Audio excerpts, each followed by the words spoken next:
In a world where jobs are how most people make money, one man, one desire, one challenge dares to break the mold. Welcome to the Old Dogs REI Network, where we don't work for money. Money works for us. Coming soon. Viewer discretion advised.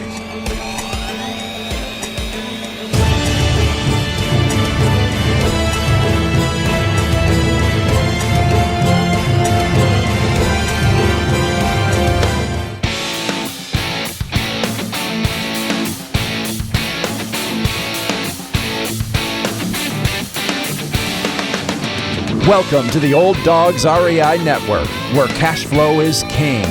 Real estate investing, the means, so you can enjoy your retirement dreams. This is the show where we cut right to the chase. No sales pitch, no long monologues, just simple how-to real estate investing advice, so you can earn the passive income you need to enjoy your retirement today. And now, your host and chief old dog, Bill Manacero. Welcome to the Old Dogs REI Network. I'm your host, Bill Manacero, and this is the show where 50-plussers and anyone else who wants to join us get solid, no sales pitch real estate investing advice to help generate real cash flow. This podcast airs twice weekly on Mondays and Fridays, and if you aren't already a subscriber, go to iTunes or Apple Podcasts, type in Old Dogs, spelled D-A-W-G-S, find our podcast, and subscribe. Well, we have an alumni guest today. This is very exciting. She is somebody you'll remember from first time, I think it was 2019. And she was in a show entitled Engineer Quits Job Only 2 Years with Apartment Investing. And then later on, she came back and in 2020, April of 2020, on an episode entitled Before You Quit Your Day Job. Both of them are great, and there are going to be some links here so you guys can go back and listen. But I'm talking about Pam Scamardo, and she is a respected leader in the multifamily investing space. She's dedicated to helping the industry evolve. She's an author now. We got a new book, which is what I'm really stoked about here, and why I'm real excited to have her on the show. It's called Create Wealth: How to Ditch the 9-to-5 Job. Through her multifamily investments, she quickly gained a new title, Job Optional. For Pam, this meant that her investments were sustaining her financial needs and she no longer had to work.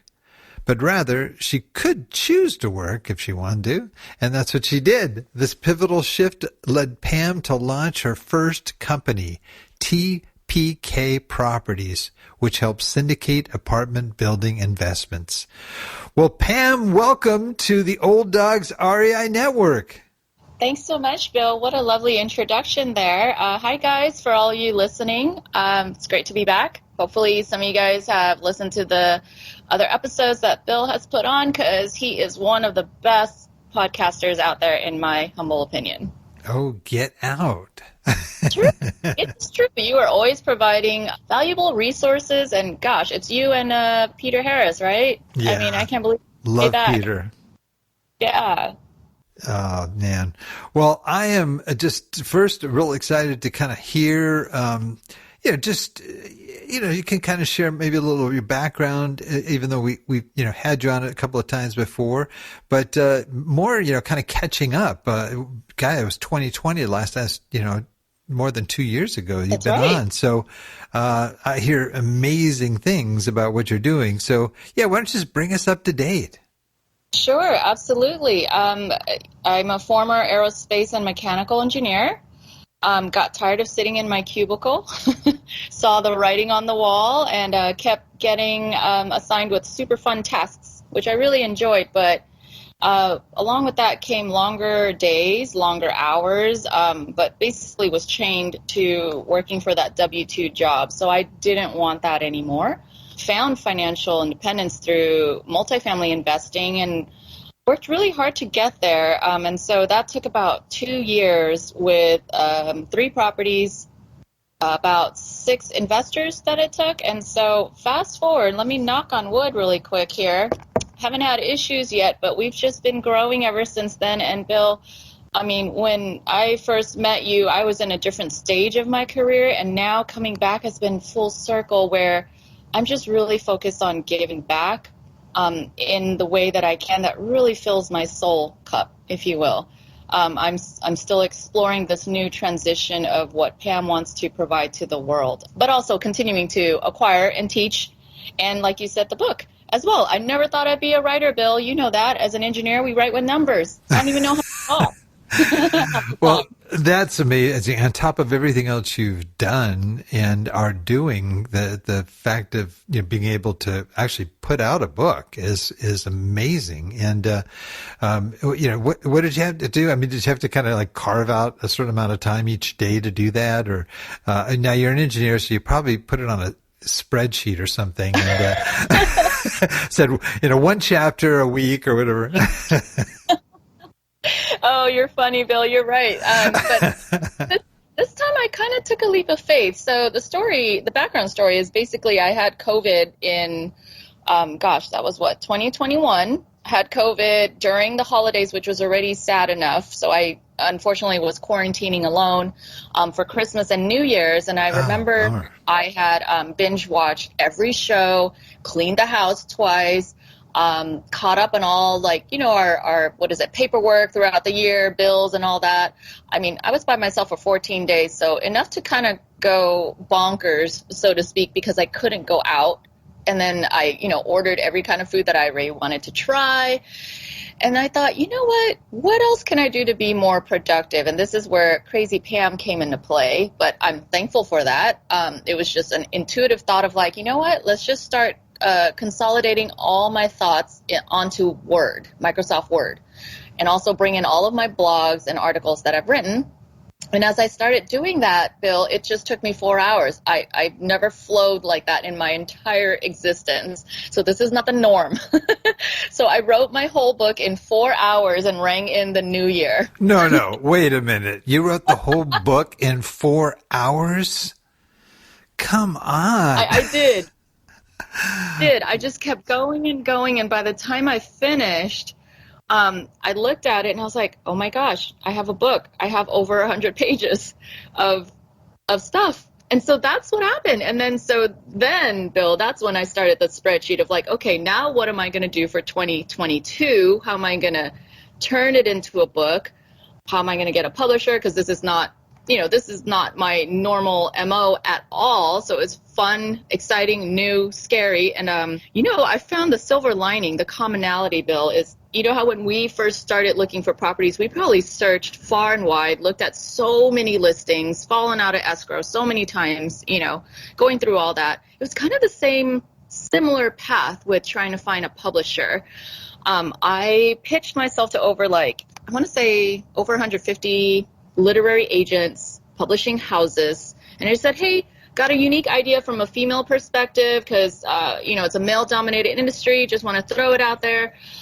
Got all no's, and then one of them said, hey, since you're just starting off with no track record, try self-publishing on Amazon first, and then let's talk. And I thought, brilliant, I'm gonna run with it. So that's what I did. So phoned my good friend who's an editor, two of them actually. One's an editor and the other one writes for Netflix. So I thought, hey guys, let's have a little powwow. What can Pam do? And they helped me with the process. And so it's been a wonderful experience. So I published the book this year, but self-published, and it's fun. And the fun thing is, Bill, I now have 2 agents courting me to try to take it to, a publishing house. And I want to take it internationally as well because I'm Thai.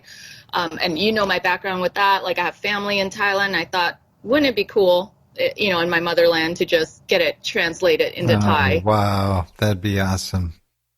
So that's next, but it's been a wild and fun ride. So yes, Bill, it only took 4 hours, which I don't think will be the case for the second book. Because I don't wish to get COVID again. That was horrible. But yeah, here we are.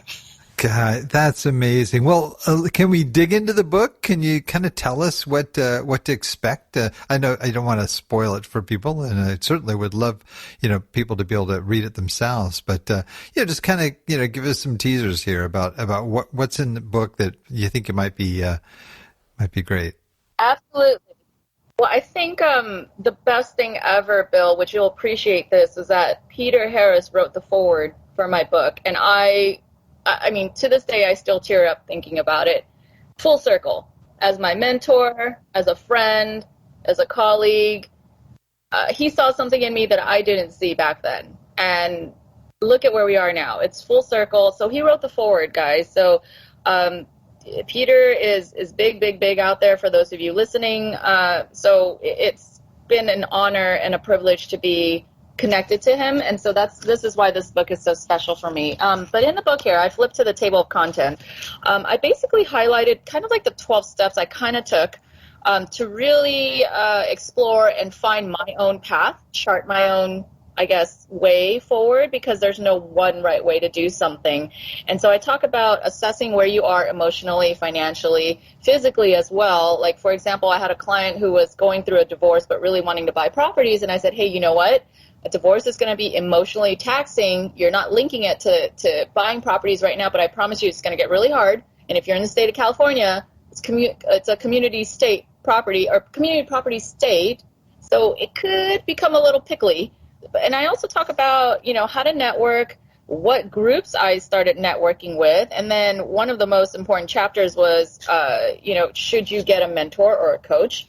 And Bill, you already know my answer to this. Absolutely. We have coaches for our mental health. They're called therapists. We have doctors who are our coaches as well, right? Because they help us stay on track so we can be physically healthy. I mean, if you look all around, we have mentors and coaches. So why not with multifamily investing? At least that's how I see it as. And we should also not expect free handouts in that sense. And then I talk about how to invest, like how Pam invests. And so each chapter will start off with like an anecdote, kind of like how I went about it, and then I'll talk the technical bit, and then I'll end it with Pam's tips. So basically I was trying to cater to the audience who didn't really want to read. So at the end of each chapter, guys, there's like 3 tips if you want to skip through all the words. And then for those who love stories, that's at the beginning of each chapter of Pam's stumbling, funny stories, if you will. And honestly, this is the most vulnerable position I've ever put myself in, because I decided to end my book with a list of goals that I want to achieve that's personal to me. But I thought that if I could motivate just one person and inspire just one person to go out and go do this and go slay and go be a good person in society and provide quality housing while also making their investors happy and themselves happy, I think I'm more than happy with that. Like, I'm okay. Like, it just, I don't know. I'm just so happy, Bill. That's so great. That's so great. Now, your story, right? You started with the fourplex, right? Wasn't that your first? No. Close though. It was 6 units. I think 6 units. Okay. Yeah, we talked about that in one of our older episodes where you asked me why did I not choose a fourplex. And I'll tell you guys why. It's because if you really want to get far and if you really want to kind of accelerate your growth, this is what I've found to be true, is you need to operate on the commercial real estate front, not the residential side. And so for the commercial real estate side, you need to buy 5 units and above. But I do remember talking to you about one of my first failures, Bill, and that was that 4 unit, because my eyes got greedy and I thought, oh, why don't I buy a 4 unit for the heck of it? But it wasn't my first property. It was a huge lesson learned for Pam that I will never do again. And tell me the advantages of a commercial property versus a residential property. Absolutely. So on the residential side, eventually you're going to tap out of your capital. Also, you're going to tap out of your credit score, because that's what banks heavily base the property's performance on. But when you're on the commercial side and you have a track record that you slowly built, the lending terms are more favorable down the line, and they look more at the property's performance rather than just, oh, is it Pam who's owning it and what's her credit score? It's not, it's all weighed together, but the terms are a little different. I notice is there's that whole non-recourse loan situation. And for those of you who might be new to this, that is like the ultimate. You don't want a recourse loan where you're like guaranteeing for this property. Like nowadays, I want to say 80% of my properties are non-recourse loans, are on non-recourse loans, meaning if you operate properly and you're not negligent about it, they won't come after you personally. And I think that's the whole goal. That is why commercial real estate investing is so fun for me. And it's also less emotional. The numbers just have to work. If they work, they work. And if they don't, we shake hands and we move on. So those are some of the advantages. And you're able to just scale up faster. And I think a lot of us, we can't buy time, right? Every minute, every hour, we get older. We can't turn back that time. And so time is a precious commodity for us. And I think that was also why I thought, okay, we must go into the commercial real estate arena if I really want to grow the business for my family, for my friends, you name it, Bill. That's one of the biggest perks. That's great. And getting your first commercial loan though, without having any prior experience, was that difficult in terms of the lending? Yes, and I think you have experience with that too. I sure have. Yes, unfortunately. I think we all go through it. And unfortunately for me, Bill, being a female as well kind of made it a little more difficult too. I do recall, a lot of lenders turning me down, and then some of them were shocked that I was even an engineer. And then some were shocked that, as a female, what am I doing out here? One of them, literally no joke, asked shouldn't you, be home, or shouldn't you be doing something else instead of trying to do an inspection on this property, or try to, we had a gutted unit, I guess. That was my first property. It was 6 units. And I came up with a game plan, got bids, did the whole thing, was working with a GC, which is short for general contractors, guys out there who are listening. And I just remember one of the lenders was like, well, what are you really doing here? This is almost like a guy's job. And I said, well, yeah, it could be, but that doesn't mean I don't know what I'm doing. And so obviously he didn't, he and I didn't work out in regards to getting a loan, but gosh, Bill, it was really tough to try to prove myself. So you have to go through the whole rigmarole of just, here's my resume, here's what I've been doing, get interviewed, begging and pleading, right, for just that chance, for just that opportunity. And I tell you what, in hindsight, it really helps you to become stronger, to learn to just face rejection. And you're going to be okay in the long run. Because now what I think is that it just wasn't meant to be. And so the first person who took a leap of faith with me was John Lloyd at the San Diego loan company down in San Diego. He's still there to this day. And I remember he came on site to see the gutted unit, to meet me. I really think he wanted to meet me because we had been on the phone for a while. And he took a leap of faith with me, and we shook hands on the spot. Woman to man to woman, shook hands. God, that's good. And that was the best thing ever. But I have to say, I get it. There's a lot of skepticism out there, guys. I just think you have to be positive yourself, because if you don't believe in yourself, how can you expect anyone to believe in you? So true. That is the biggest lesson learned for me, because I remembered that at some point I was so scared. I mean, we all go through it. And guys out there, even if you buy bigger properties, it doesn't always get easier. You just have to deal with fear working alongside with you. You just get better at handling the fear. That's really what it is. Fear doesn't disappear. But what I realized was that I went through this phase of I was so scared, I was meek, I was shy. And then by the time I got rejected so many times from all the different lenders, I thought, wait a minute. I'm just as human as the next person that they're going to give money to. As a matter of fact, I have a game plan with, my engineering nerdy spreadsheets. I've already done a lot of the extra work that some others have not done as a potential landlord. I thought, well, it's about time I start believing in my own skill sets. And that's when things kind of slowly start turning around. And guys, I'm not saying be cocky out there, but just really own it. Own your skill set and be honest. I think that was also key. I was always honest with every lender that I approached. I said, look, I'm new, but I know I'm going to go far. This is how I work. I'm very tenacious, persistent, you name it. What do you need me to do? I'm going to do it, and I'll prove it to you. That's great. How long did you have that property before you purchased your next one? I had it for less than a year, Bill. And then I got excited, and then that's when I bought my 4-unit failure. That was in Arizona, actually, because back then, Bill, the price was like $79,000 for a fourplex. Oh my gosh, 79,000? Right? Wow. Right? Yeah. Yeah. You can't get a garage in California for that. Exactly. So of course I couldn't say no, but that was a lesson learned of don't be greedy with the eyes.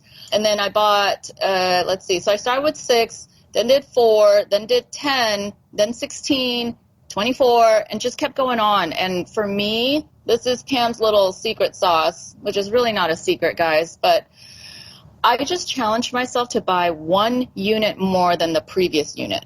That's really all it was. If I could every year buy another unit that was an extra, like, so if I started with 6 units, my goal was like, okay, let me look for a 7-unit apartment. Well, Bill, I don't think they build 7-unit apartments. True. The next one was like 8 units, and then you just kind of go up from there. So I made it fairly easy enough for myself, but also practice having compassion if I fell out of escrow. I think that was another key thing that I realized nothing's perfect in life. And you have to be open to all those business challenges and just go in with a kind heart. That's always been kind of my business philosophy, that you can be kind and you can still have compassion and you can still kick butt and be successful. You don't have to go out there and kill in a sense of just like, this is the last transaction ever and I'm going to milk every penny from the opposite team. It shouldn't have to be that way because you want to create long-lasting relationships. Well, that's very smart. I mean, it is really a relationship business, isn't it, Pam? It is. And I didn't realize that in the beginning, Bill, when I first, met Peter and talked with you. And then I realized after having kids, I still remember like during our podcast, I was heavily pregnant with one of my children who was like kicking the whole time while you and I were talking. I was like trying to hold it together. But it's those moments that like I'll never forget, that here I was hanging out with you trying to talk about properties and my life while my little one in my stomach was just doing his acrobats. And that just reminds you how precious life is. And I think that's kind of a wonderful universal reminder that we're all human. And I think we just need to try our best. And even if we stumble, it's okay to take a couple steps back and try again. And I forget if I shared this with you, Bill, but during 2020 when we connected, it might have been maybe before this happened, but my tenants from the 24-unit property wrote us a thank you card, which that's not normal, for landlords, right? Oh, you bet. To receive anything. And they wrote a very heartfelt thank you card for our team. And I owe it all to my property managers who were boots to the ground doing it. I may have been behind the scenes directing, but it's a team effort that a lot of people forget. It's a team sport. So I owe it all to my front runners, which were my property managers. And what they did was initially they asked us if we could just not take our cash flow for a couple months because we didn't know what 2020 was going to bring or do. And I said, sure, why not? Like, why don't you buy PPEs for them, buy iPads for their children who can't connect to school or their homework? Just do what you need to do. And then maybe at the end of the summer, if COVID is still around or we're still shut down, let's just throw a socially distanced barbecue for the community, just so we can have a sense of a community and be there for one another and just check in. That's all I asked, was just please check in, do a wellness check, see how we can help them with resources. And if it's not too much out of the way financially, let's do it. That's really all I went with. And it was just, Bill, I have to say, when I received that card, again, I guess maybe now that I'm a mom, I'm like super emotional, but it was just, I was sitting there with it and I'm like, gosh, it's that. That's why I do what I do. And that's why I help the people I help. And I'm very choosy with people. You already know that too. I can't always help everyone with my limited 24 hours a day with my 2 young monkeys. So, but it's why we do what we do, right, Bill? Like you're here with your podcast providing valuable information for the love of what you do and to help others. And I think that's the best way to go about it. We've got sharks and dolphins out there. To me, I picked the side of being on the dolphins. We've got plenty of sharks. As a matter of fact, I had that conversation this morning with a good friend of just like, there's always going to be takers out there, but you don't have to be that type of person. you can still be successful without having to, in a sense, try to go one up someone. Right. So that's kind of my message to everyone. Find your own way. You will be more than successful, more than content with life, and happy. Oh, that's so awesome. What a great story. What a great story. I think, that's, this is part of the frustration sometimes, I'm sure, with a lot of us is that, you do encounter those people where it's, it's all about money. It's not about family or community or, the people living in the house that we call tenants, I mean, they're people, they're individuals, they're people that have needs just like we do. And, to be able to take that kind of a step and just love on your tenants. I mean, most people would say, what? I got to keep distance from them, or they're going to take advantage of me. It's like all these fear elements and other things going on, but it's, it really is, I mean, if we're really honest about it, are we building communities or are we just, building our pocketbooks? And I think that's, that to me, the community is essential. That's what we as people, we want, we want a good, safe community we're living in a place where, where we can help people do, the kinds of things they have to do as a family, as individuals, and so forth. So it's just a really, really good story. Oh, thank you. And I think you touched on it right there, Bill, that it's all about creating. I mean, and I get it. There's the pocketbooks that we need to kind of be mindful about. So I'm not saying, give and never really focus on your own business aspect. I think I just want to say out there, guys, like how Bill does it. It's just, you can be smart, but you can still be kind too. You don't have to take advantage of tenants. And I'll be honest, there are tenants who do take advantage of that, but they're just the bad apples, and that's okay. You just have a strategy that hopefully you'll find them the right fit in a different community. At least that's how I have approached it. Now, Bill, if you asked me earlier in my days, I would have been that angry person of oh my gosh, why are they trying to take advantage of us? And nowadays it's just it's par for the course, everyone. If you're going to jump into this, you might get sued, you might deal with evictions, you might deal with bad apples. But at the end of the day, if you look at it, they're human beings as well. And I've realized that hurt people hurt others. And so sometimes maybe they're struggling with something. And, to each their own. For me, I have a soft heart for veterans. So thank you all out there who are listening and you've served for our country. Thank you for what you did or are doing. And then I also have a soft heart for domestically abused women who, unfortunately, for example, they never got a credit card, don't have a credit history. How can they rent anywhere? And so I work with local agencies wherever I buy. And then I just try to help incorporate that piece of humanity into the properties. And I think it's more than paid off in just happiness, because my property managers, their lives are easier in a sense that we always have had a wait list, even way before the pandemic. And so, and in comparison, Bill, one of my colleagues who heavily invests in, was it Arkansas? I forget, somewhere out there. He owned over 1,000 units, but in 2020, he lost over 65% of them, meaning they didn't pay. And it was a huge lesson learned of just treating tenants properly, Right. And so I think that's the key. Whereas when everyone was really worried about the vacancies, the losing of rent money, knock on wood here, we were sustaining at 98% occupancy the whole time, did not change.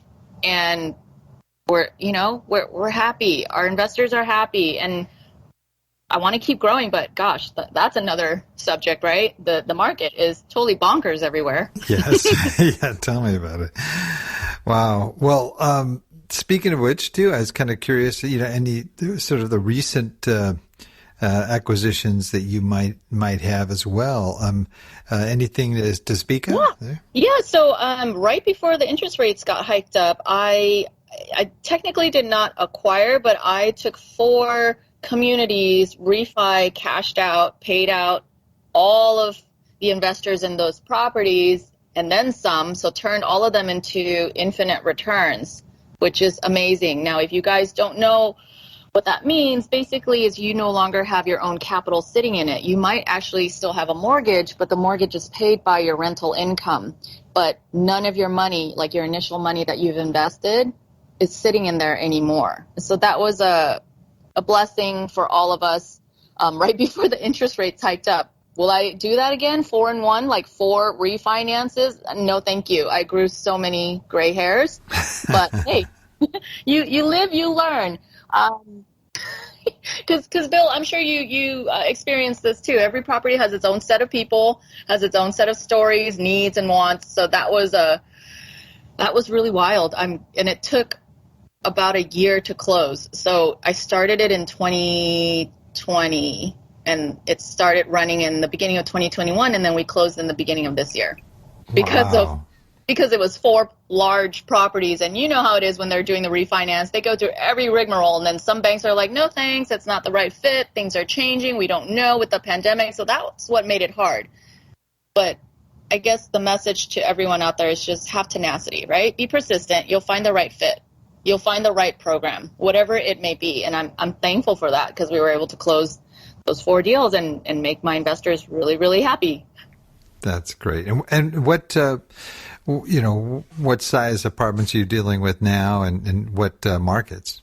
Yeah, so I would like to syndicate 100 units. So that's kind of the next goal for me. Basically trying to stay under the institutional arena, because they're heavily invested in 300 to 500 units and above. So 100 units is kind of fun to play with, where I'm still personally in touch before I become off touch. You know what I mean? Like when you get bigger, you're not able to do a lot of hands-on stuff, and you have to delegate almost everything. But I still miss my walks, my connections with people. The tenants don't know me, but the property managers do, and they fill me in on all the stories as much as they can, right? And then, I mean, you reach a certain point where it's just like you don't know everyone, but that's okay. I like the space that I'm in, so I want to syndicate another 100 units. And I've always been mostly on the West Coast, but to be honest, guys, I'm looking all over. If you guys haven't watched the show called Selling Tampa on Netflix, I've been heavily involved with Sherelle's team to try to look into Tampa or somewhere in Florida. So that's been kind of the latest and greatest, even though the market's not too conducive, but I'm not giving up. It's just fun to work with a very solid team of women, really killing it in that space. And side note, I did not know that she was engaged or married to Chad Ochocinco. Don't know anything about sports, but that was a fun story of meeting him, shaking his hands, and didn't realize who he was, which I'm sure he appreciated it, because I treated him like a regular, normal person. Yeah. Also, I think Jacksonville is also kicking it over there too. I've heard of a lot of female investors that are heavily involved in Jacksonville. Yes, you're right. There's that too. And, also like for some reason, Michigan's cropped up, at least for me and my team. Let's see where else. Idaho's a little saturated right now, in my opinion, unless you're like far, far out. But I'm more familiar with the West Coast. I have in-laws in Texas, so always had the pulse out there, and a lot of investors are there. And so it depends which area people are trying to invest in. If you're like small-time starter, it might be hard, but that's okay. Don't give up. It just depends. Are you in the 20-unit range, 50 unit, 100 units? So that's what will make it easier or harder, because as you said, Bill, this is a relationship business, and the longer you're in the business, the bigger the properties get, you kind of run into the same set of people. So as big as it sounds, word travels, your reputation travels as well. That's so true. Oh, that's great. Well, man, this is really exciting. The things that are going on in your life, your family's growing. You've got, you've got like so many organizations you're involved with too. I mentioned CREW. What can you explain to people what CREW is? Sure. CREW stands for Commercial Real Estate Women, with the mission of advancing women globally in the commercial real estate arena. So it's not just only multifamily investors. We've got women in like escrow, lending, you name it, appraisal. So it's just more of kind of women uplifting one another up. To be truthfully honest, in my own opinion here, is that one day I hope we don't have an organization like this and that the playground is even enough where we all can just play together nicely and we're all there. And I would love to see more women in the decision-making room. Right. So much more exciting. Like, Bill, you're one of the main, like, male allies for this group. And so it's people like you. So I'm one of the global directors.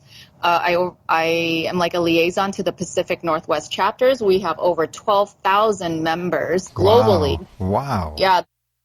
The latest chapter that joined or was inaugurated is in Hawaii, and that's actually why I'm here, and also trying to do this podcast with you, which has been exciting, right, Bill, with our time difference and our technological, just instances here. But I came here to help kind of like launch the 78th chapter with Crew Hawaii, and it's just been so wonderful, uplifting. I mean, and plus, who wouldn't want to go to paradise, right? Oh, yeah. I thought you were on vacation. It's a bit of both. I started off with, with volunteer work, and I thought, you know what, I'm going to hang out with my friends, and I'm just going to take a couple days to decompress, and then head back to reality at the end of today. So it's been nice. I've been really happy here. It's been nice to get in touch with who Pam is again as an individual, as an adult.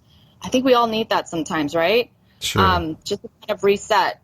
And so been really involved with this. And I've met so many people professionally, and also they've become lifelong friends. That's truly what it is about Crew Network for me and why I've joined. And to be honest, Bill, it was Peter Harris who introduced me to it. He's like, Pam, you need some girlfriends in this multifamily investing space.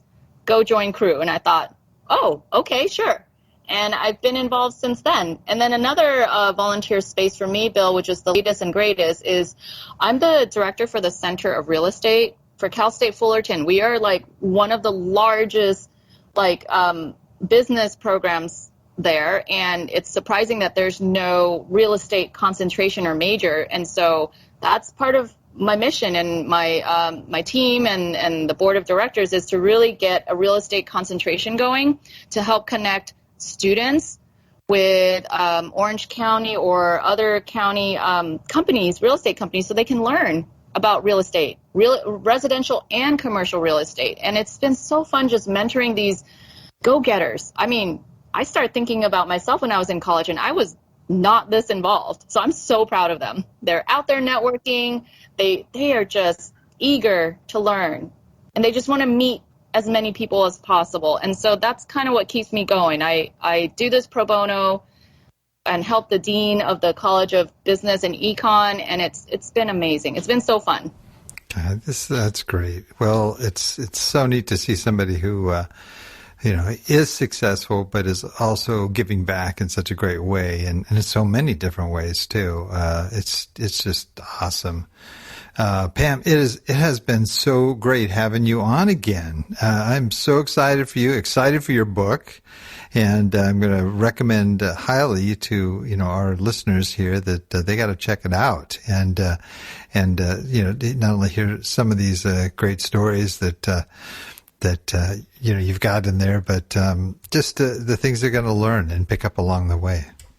Oh, thank you, Bill. And I really do hope that, your listeners here just feel inspired to keep continuing to listen to you and also, make that step forward of just whether it's an email, a phone call, or reaching out to my team, whatever we can do to help, we're here. And, I just think at this point in our lives, we've got so much yucky stuff going on in our world. So let's just try to be kind to one another, right? You got it. You got it. So, Pam, I just really thank you for coming on. It's awesome to have you back.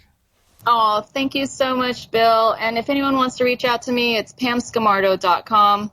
Hopefully I get to meet you and you can share your stories with me. I'm rooting for you guys. Even if we're not connected in person, I'm here as a positive force. Awesome. Well, that's very nice of you to extend that offer to people. I also want to thank all our Old Dog listeners out there, too, just for joining us. I know there's a lot of other things you could be doing right now, but the fact that you've taken the time to join us means a lot, and we really appreciate it. Now, please note, Old Dog listeners, everything presented here today that Pam talked about can be accessed in our detailed show notes on the Old Dog's website, and we'll have links to how you can get in touch with her as well. And that's at olddogsreinetwork.com/blog. And you're going to look for the episode with Pam Scamardo. Well, that's the show for today. Remember, cash flow is king and real estate investing the means. Until next time, keep moving forward and may God bless. Thank you very much for visiting the Old Dogs REI Network. We would greatly appreciate if you would stop by iTunes and let us know what you think of the show. We would love if you could subscribe to the podcast, give us a 5-star rating, and write a review. The more ratings and reviews we receive, the more visible the podcast will be to others. Thank you.